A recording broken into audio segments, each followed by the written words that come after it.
pembelajaran daring bersama saya Carlos Tolwala SPD dalam mata pelajaran Bahasa Indonesia untuk adik-adik kelas 9 SMP Katolik Prato Mary yang merupakan generasi hebat, generasi cerdasnya sepadan MOF. Baik adik-adik sekalian, salam jumpa kita, salam rindu kita. Setelah sekian bulan kita tidak pernah bertemu dalam tatap muka, tapi Pak yakin melalui video pembelajaran tatap muka daring ini, adik-adik akan lebih bergairah dalam mengikuti proses pembelajaran.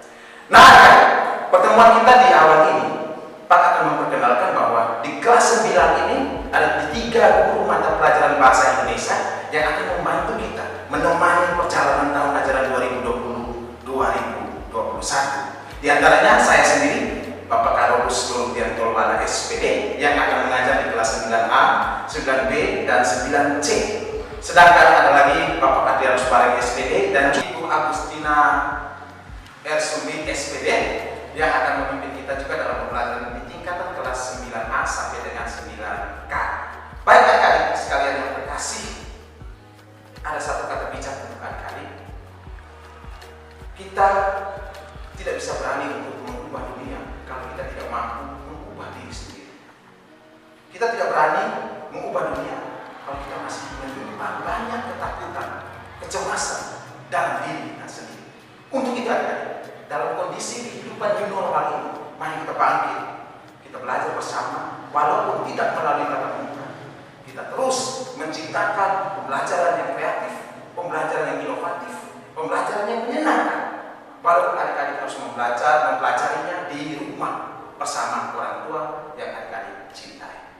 Nah, adik-adik sekalian yang terkasih, sudah saatnya Pak masuk pada materi-materi yang harus adik-adik terima dalam 1 tahun pembelajaran. Tadi ini Pak beri nama kontrak belajar.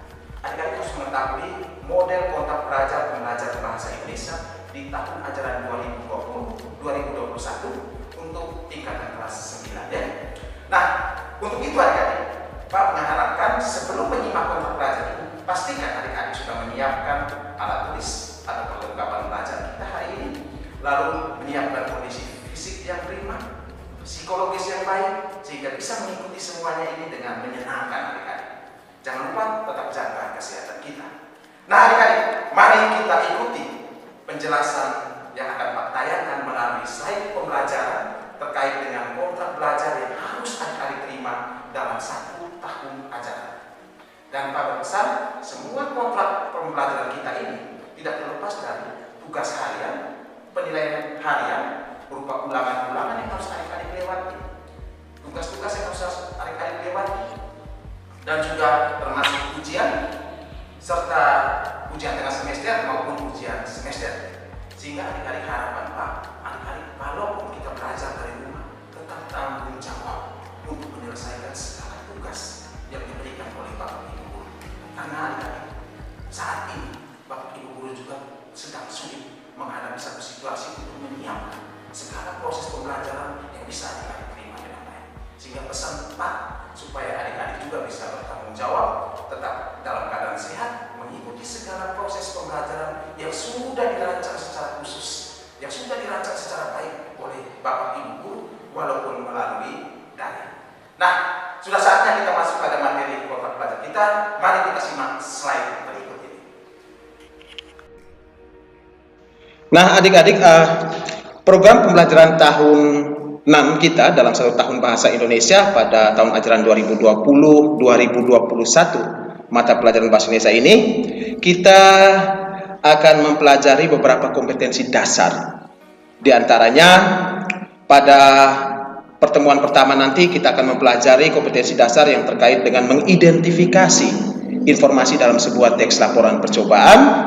Kemudian pada pertemuan berikutnya kita juga akan mempelajari soal menyimpulkan tujuan bahan alat dalam sebuah teks laporan percobaan. Lalu pada pertemuan berikutnya kita juga akan menelaah struktur dan kebahasaan dari isi sebuah teks laporan percobaan. Serta pada pertemuan di akhir bab ini kita akan menyajikan tujuan bahan alat dan langkah-langkah kerja untuk menyajikan sebuah teks laporan percobaan. Nah, setelah 4 KD ini kita pelajari adik-adik, kita akan mengikuti 1 kali penilaian harian atau ulangan harian, yang mana juga nanti disajikan dalam bentuk soal-soal yang adik-adik akan kerjakan melalui pembelajaran daring. Lalu di bab kedua nanti adik-adik sekalian yang terkasih, generasi hebat Spater, kita akan mempelajari terkait dengan materi pidato. Dan pada materi pidato ini kita akan mempelajari pada KD pertama mengidentifikasi gagasan-gagasan pikiran yang ada dalam sebuah teks pidato. Lalu kita juga akan menyimpulkan pada KD berikutnya, kita akan menyimpulkan gagasan, pandangan ataupun arahan yang ada dalam sebuah teks pidato persuasif ini. Lalu di KD ketiga kita akan menelaah struktur dan ciri kebahasan dari sebuah teks pidato persuasif. Dan juga pada pertemuan KD terakhir di bab ini kita akan mempelajari tentang bagaimana menuangkan gagasan, pikiran, perasaan yang ada dalam sebuah teks pidato persuasif, alias kita menulis sebuah teks pidato persuasif.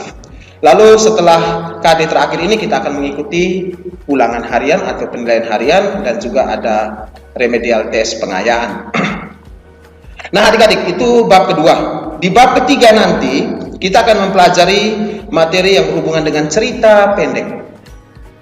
Pada KD pertama cerita pendek kita akan mengidentifikasi unsur-unsur pembangun karya sastra, secara khusus unsur-unsur pembangun cerpen.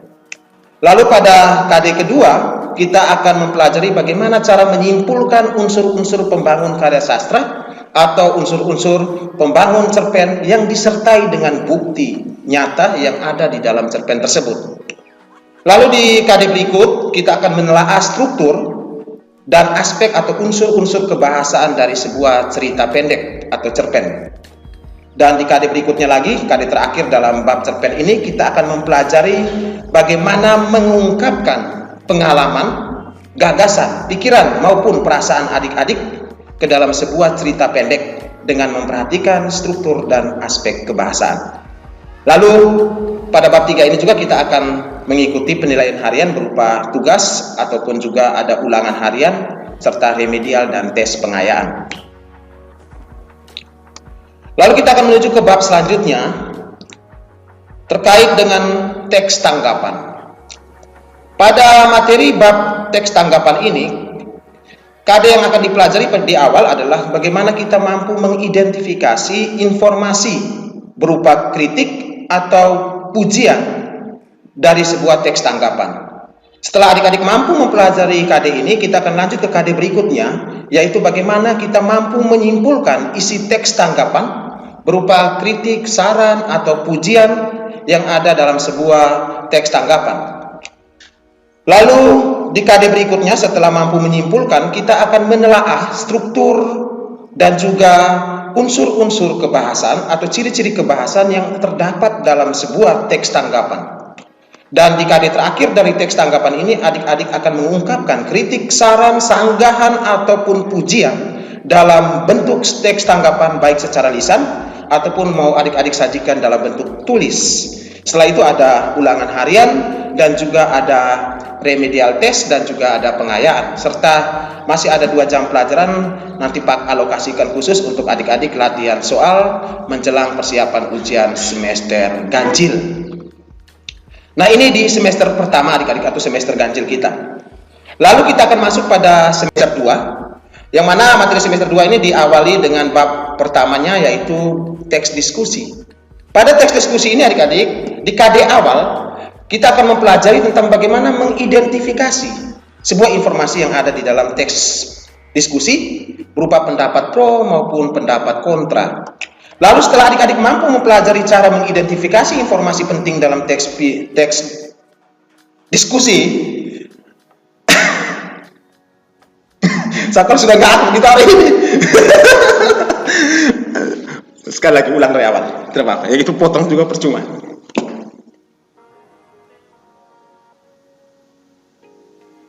Baik adik-adik, itu tadi untuk materi pembelajaran kita di semester 1 kelas 9 tahun ajaran 2020-2021. Sekarang Pak akan melanjutkan dengan materi di semester 2 kelas 9 tahun ajaran 2020-2021 khusus mapel bahasa Indonesia. Nah, di semester 2 ini di bab pertama kita akan mempelajari tentang teks diskusi. KD pertama adik-adik akan mengidentifikasi informasi-informasi penting yang ada di dalam teks diskusi, baik itu berupa pendapat pro maupun pendapat kontra. Setelah itu, adik-adik akan melanjutkan dengan KD berikutnya, yaitu bagaimana menyampaikan gagasan isi pendapat argumen yang mendukung ataupun yang kontra, serta solusi atas permasalahan yang terdapat dalam sebuah teks diskusi. Setelah ini adik-adik, kita akan mempelajari kembali bagaimana menelaah pendapat, argumen yang mendukung maupun yang kontra yang ada dalam sebuah teks diskusi yang berkaitan dengan permasalahan aktual dalam kehidupan adik-adik di sekitar, baik yang adik-adik baca maupun yang adik-adik dengar. Dan di KD terakhir dari materi teks diskusi ini, adik-adik akan menyajikan pendapat, gagasan, pro, kontra kepada audiens dalam bentuk tulis ataupun lisan, sertakan dengan solusi-solusi konkret yang adik-adik tawarkan dalam sebuah teks diskusi. Lalu, setelah mempelajari cara penyajian gagasan pendapat ini, adik-adik akan lanjutkan dengan ulangan harian dan juga remedial test serta pengayaan yang juga nanti kita sajikan secara daring. Nah adik-adik, di bab kedua semester 2 ini, kita akan mempelajari materi tentang teks cerita inspiratif.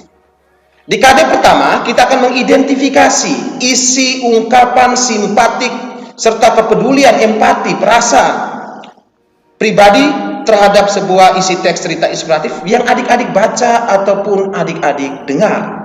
Setelah itu, kita akan menyimpulkan isi ungkapan simpati dari cerita inspiratif yang dibaca atau didengar tersebut. Bagaimana caranya menyimpulkan? Nanti kita akan lanjut pada pembahasan materi. Setelah itu adik-adik, di KD berikutnya kita akan menelaah struktur dan juga ciri kebahasaan dari sebuah teks cerita inspiratif. Setelah mampu menelaah struktur kebahasaan dari sebuah teks cerita inspiratif, kita akan lanjut pada KD terakhir di bab ini, yaitu mengungkapkan rasa simpati, empati, kepedulian, perasaan dalam bentuk cerita inspiratif dengan memperhatikan struktur-struktur yang ada. Cerita ini bisa diambil dari pengalaman keseharian adik-adik sekalian.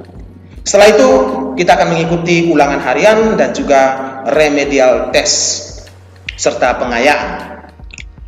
Nah adik-adik, di bab berikutnya di semester 2 ini, kita akan mempelajari materi tentang buku fiksi dan juga buku non-fiksi. Di KD pertama buku fiksi dan buku non-fiksi, adik-adik akan menggali isi-isi penting, unsur-unsur buku fiksi dan juga buku non-fiksi.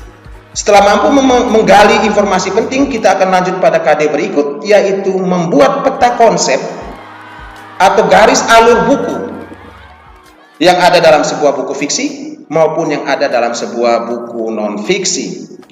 Setelah mampu membuat alur peta konsep, adik-adik akan melanjutkan dengan pertemuan KD berikut, yaitu menelaah hubungan antara unsur-unsur buku fiksi dan juga buku non-fiksi, baik yang dibaca ataupun yang didengar.